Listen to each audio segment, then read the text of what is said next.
Welcome to the Fulfilling the Mission podcast. I'm Brandon Isle, and in this podcast, we're so excited to talk about the mission of BYU-Idaho, which is to help build disciples of Jesus Christ who are leaders in their homes, in their communities, and in the Church of Jesus Christ of Latter-day Saints. And we get to talk to teachers and students in all of the departments and colleges on campus. And today, we're lucky to have Brother Daren Nelson. He's a faculty member in the Department of Geology and Environmental Science, and Abby Guy, who is from Arizona and a senior who is studying geology. Thank you for joining me today. Thank you. Yeah, thanks.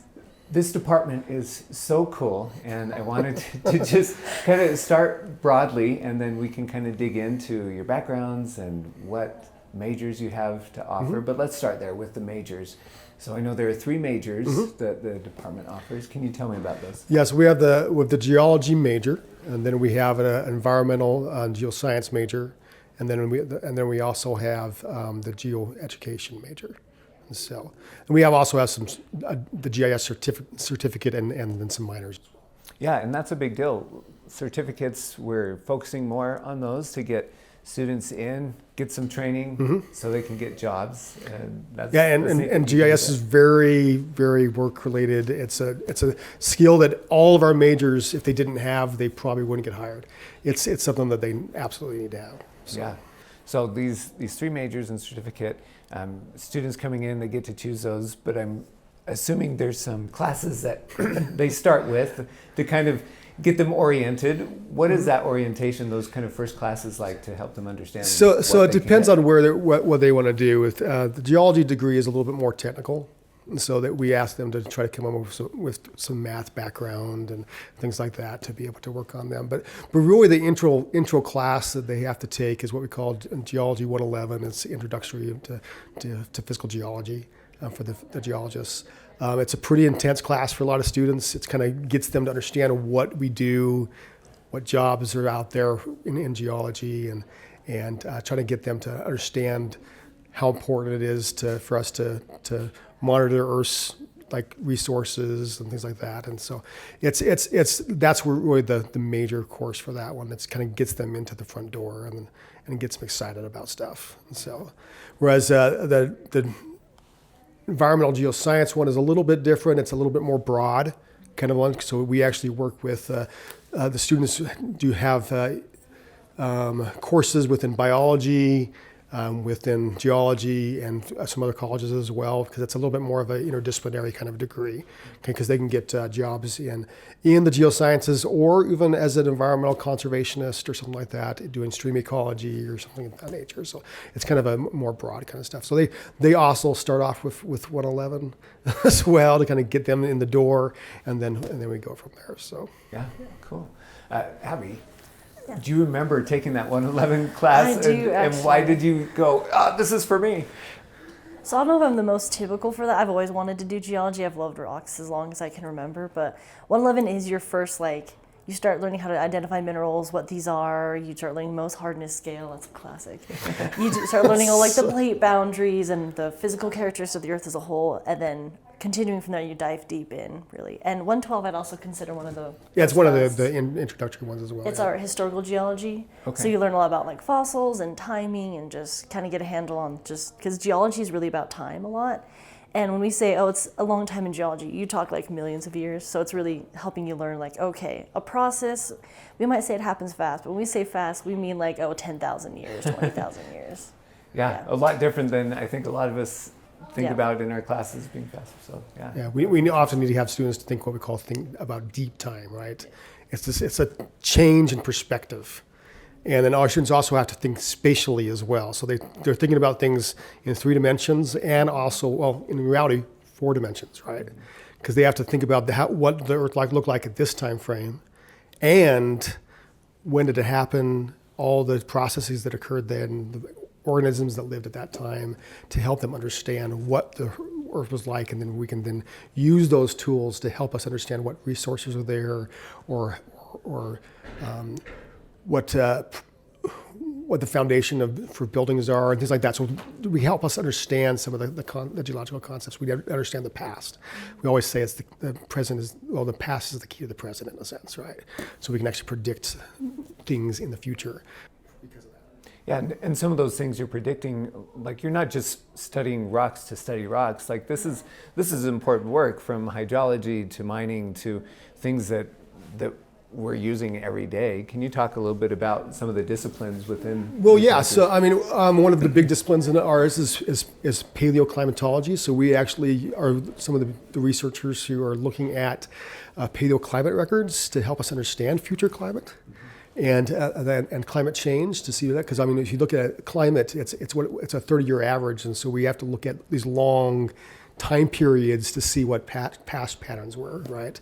And so those are some of the things. There's other subfields that we work with. I always use the adage, and I teach an environmental geology class, and I always use the adage: if it's not grown, it's mined, because every single thing we own comes from the earth, and we need to actually be good stewards of it, right? I mean, President Nelson tells us that we need to be good stewards.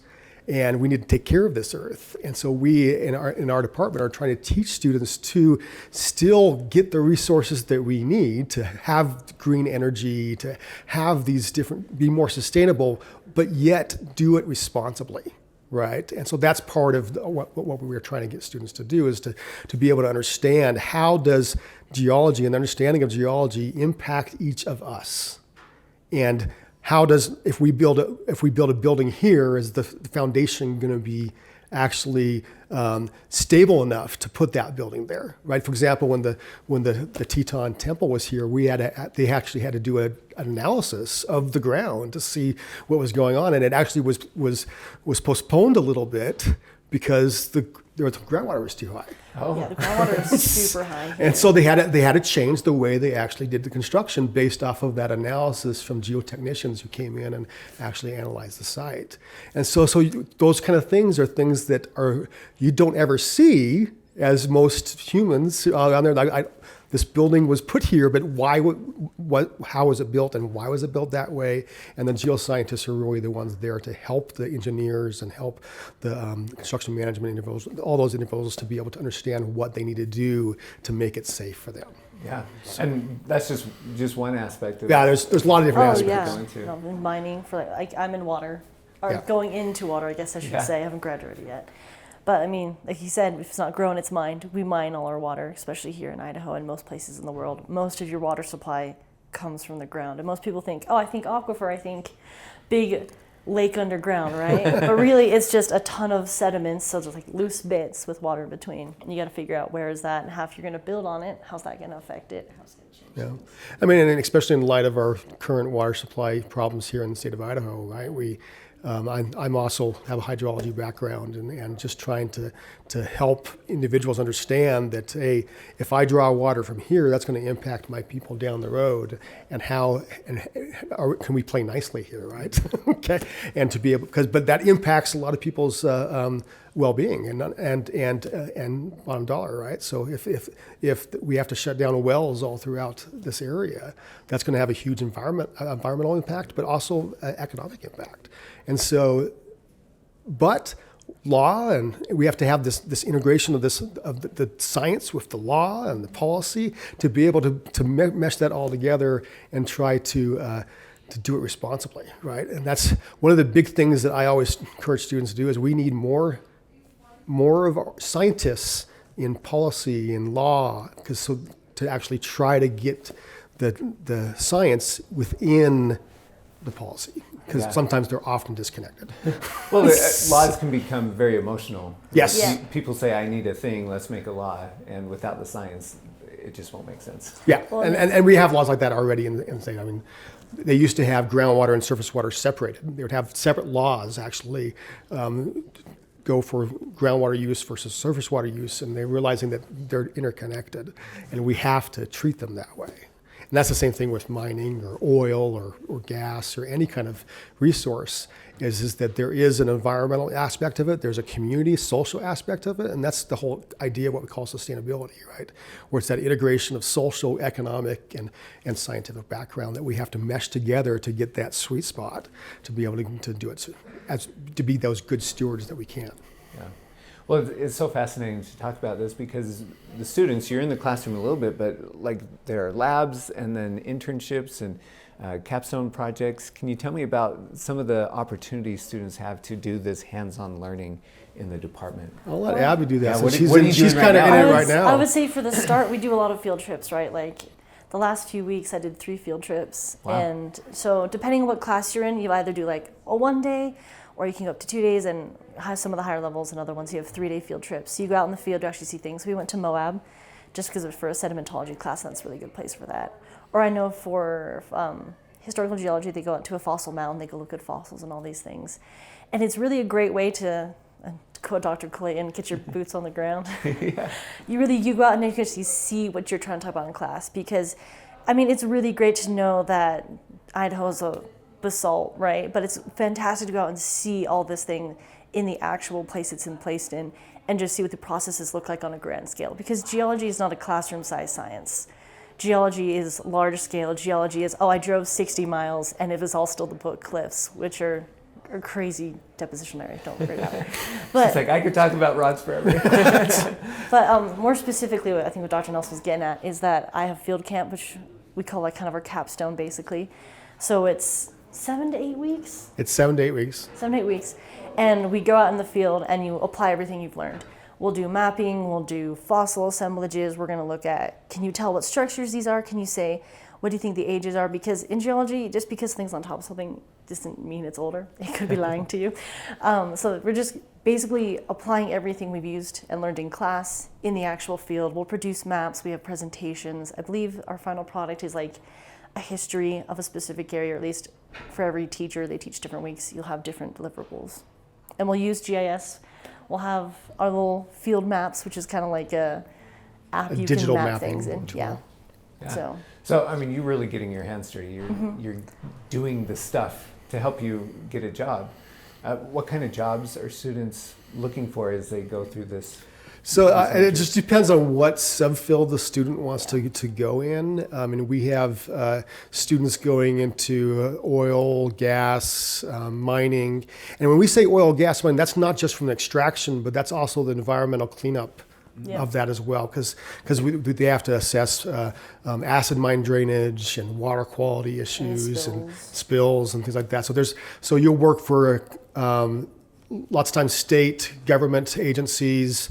You can be working for probably about 26% of the market is just actually environmental consulting firms. Wow. That's what she's doing right now. She's actually working for an environmental consulting firm. And so a lot of them do that, and then there's a lot of different agencies and stuff like that. We can go from there. But we're talking. It really goes down to hazard mitigation, looking at what's the geological assessment of this property? What's the environmental impact of this property? Is there any contamination there? And do we have to clean it up? So it's a wide spectrum of things that they could do, right? I know students come in there like, well, it's just rocks, right? But there's so much more to it than that. I mean, I know a good friend of mine. We went to school together, and he's now a doctor.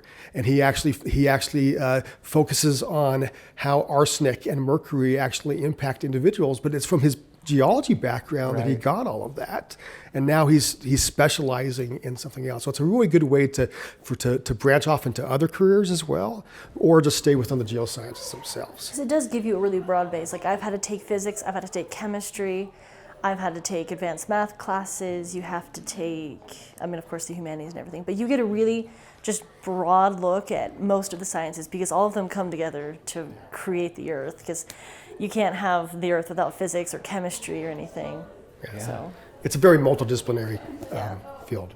Well, I wanted to talk about your background a little bit, because you started with your education in geology, yes, and then moved on to hydrology. Correct. And got to work with water a little bit in your career, and then you've bounced around the country teaching at various places and have returned to BYU-Idaho. Absolutely. And do you think that background helps you teach the students? Just what's available? I think it does. I'm actually originally from here in Rexburg. I actually was born the year of the flood. Oh, wow.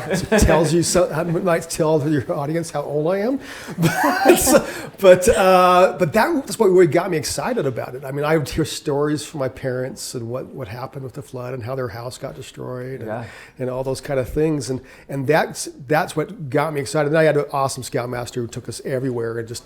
I loved the earth. I loved being outside, and so that kind of got me there. And then I actually started off in education. I started off in elementary education, and then decided I needed students who actually talked back to me and not in a yelling fashion. So we changed over time, and I ended up like, you know what? I think college would be awesome, and so I started actually going out in industry first. I wanted to get some background, and because I felt that would give me experience that would help then the students, right?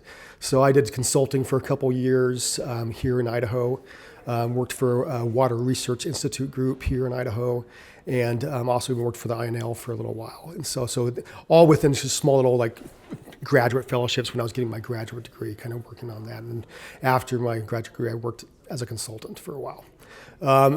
After that, I'm like, you know what? I'm done with consulting. I want to go back to school. I want to get back my PhD, and went to the University of Utah. I got my PhD, and then from there I started teaching. I mean, there was a position available here, so I was back here in 2009 to 2011. It was just a 3-year hire, and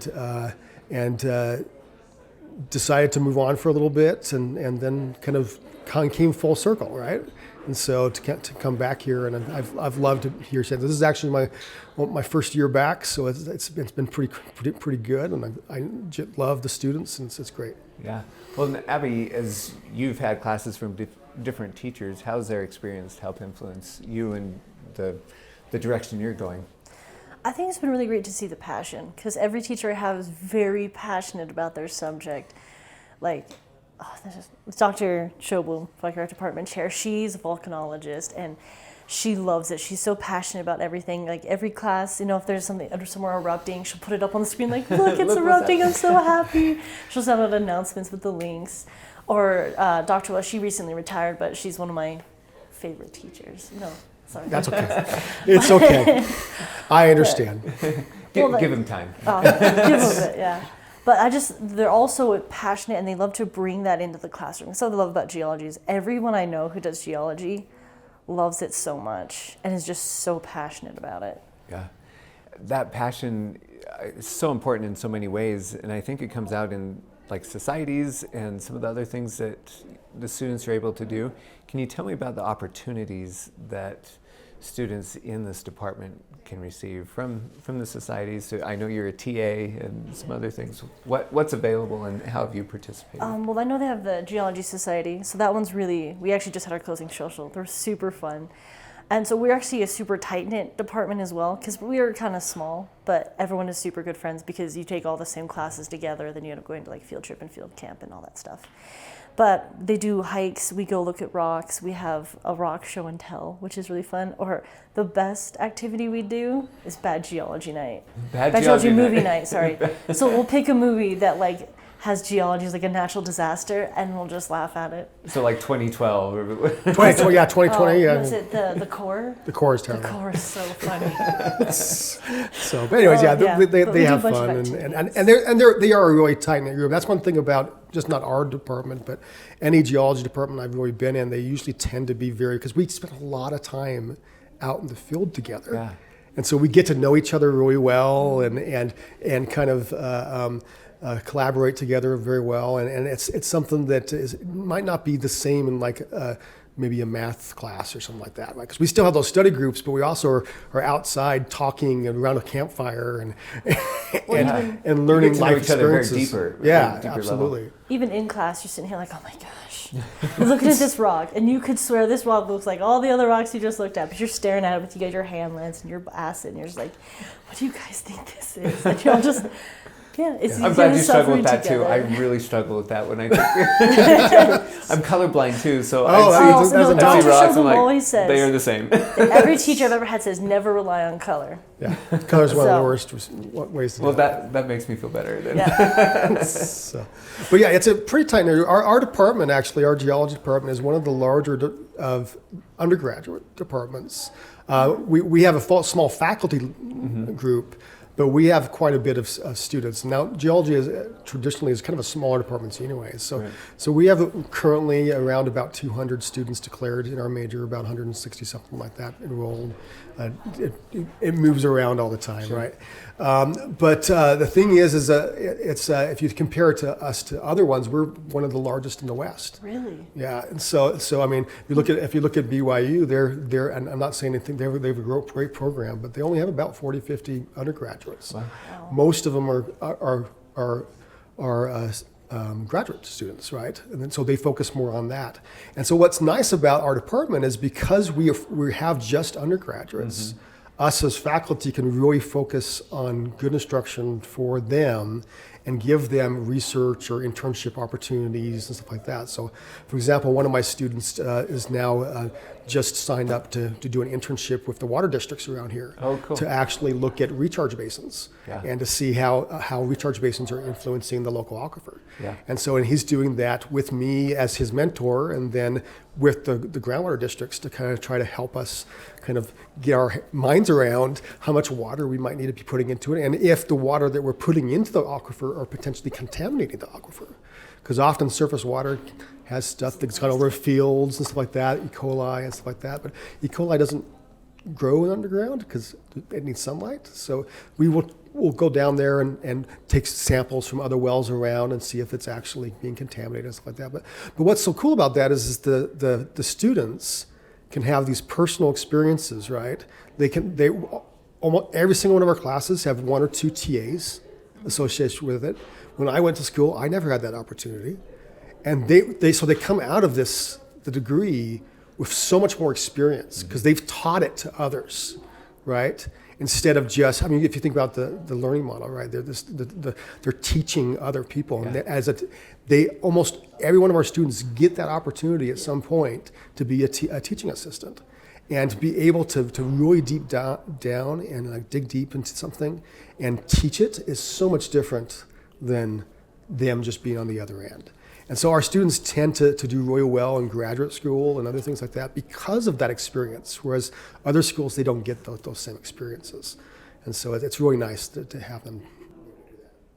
Are you noticing that graduate schools and businesses or governments or whatever are coming to BYU-Idaho to recruit our students for internships? In some ways, yes. I would say in some ways, yes, in some ways, not. It depends on the way, because we are limited about the number of classes we can actually take here at BYU-Idaho. So sometimes it's harder because they don't have as much Additional geology classes. additional diversity, right, Yeah. as they might in another university, which is not bad because they still get the religion aspect and things like that.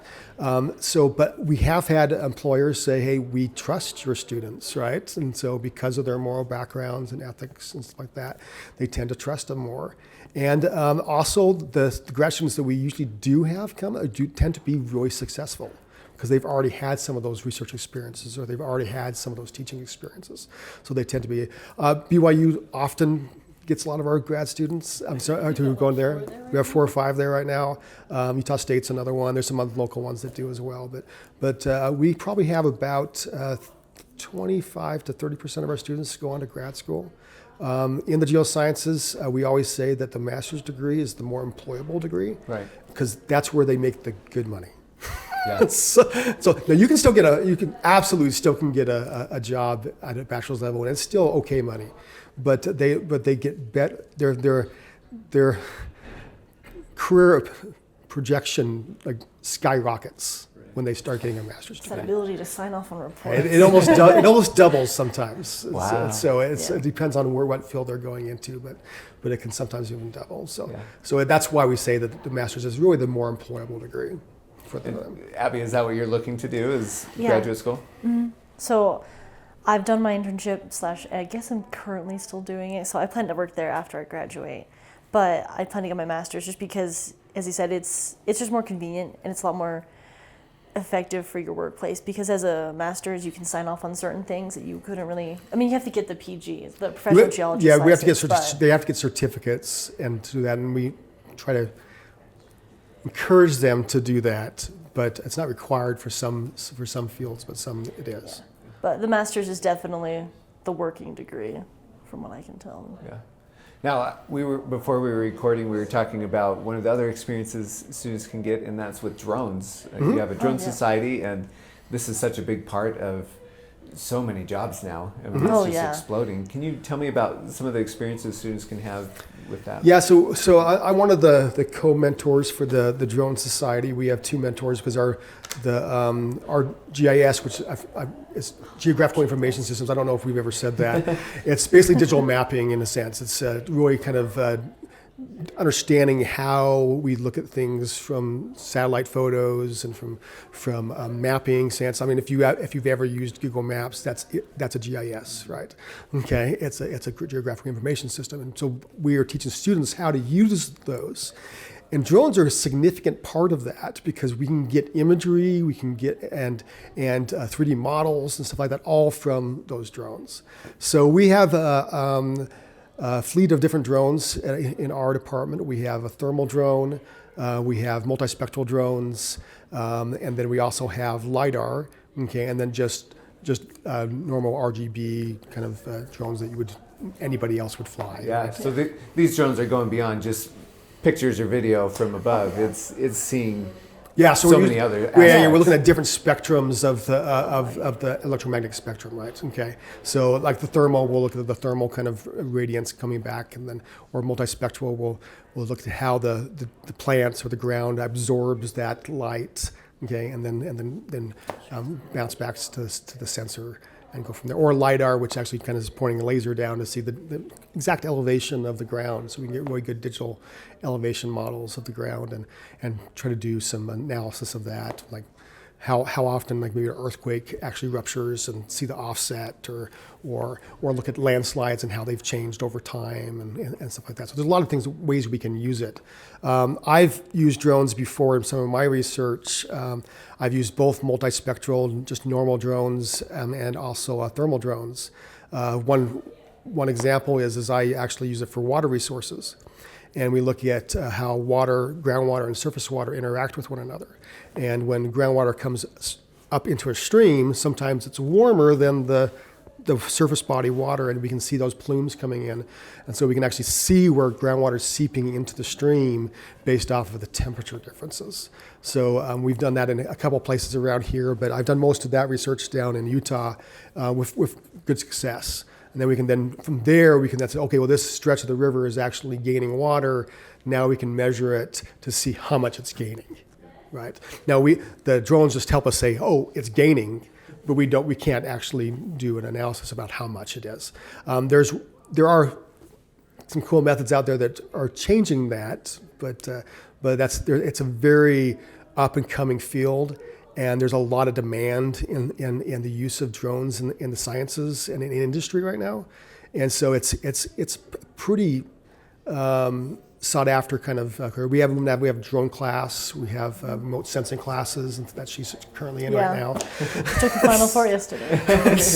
But anyways, and so that really kind of help us to utilize that satellite data or in this case drone data, to be able to really look deep dive into the different characteristics of the land and surface. Yeah, there are so many aspects, technical aspects of these majors and these classes, but how do you bring the spirit into the classroom, and how have you experienced that with? I'm gonna let Abby do that one for a second, then I'll talk afterwards. But I think most of it's been just like a deeper appreciation for the planet God's made for us. Like, I know Dr. Allred, he always talks every class. We go over what we learned in devotional, what we thought was important. Dr. Nelson actually will take quotes. I actually really appreciate this. He'll take quotes and he'll like make them look pretty. You know how they do like the different fonts and they look really nice, like they give you those little printout cards. Or you don't know, I just get those online. Don't you? Keep the dream alive. Don't ruin the magic. I loved Dr. Willis would always say, okay guys, what was something in nature that just made you feel the spirit today or since we last met or something like that. So it's always very well put in, like, okay, we can just see how God has put such care into creating what we have, and he's given us so much and we need to take care of it. Yeah.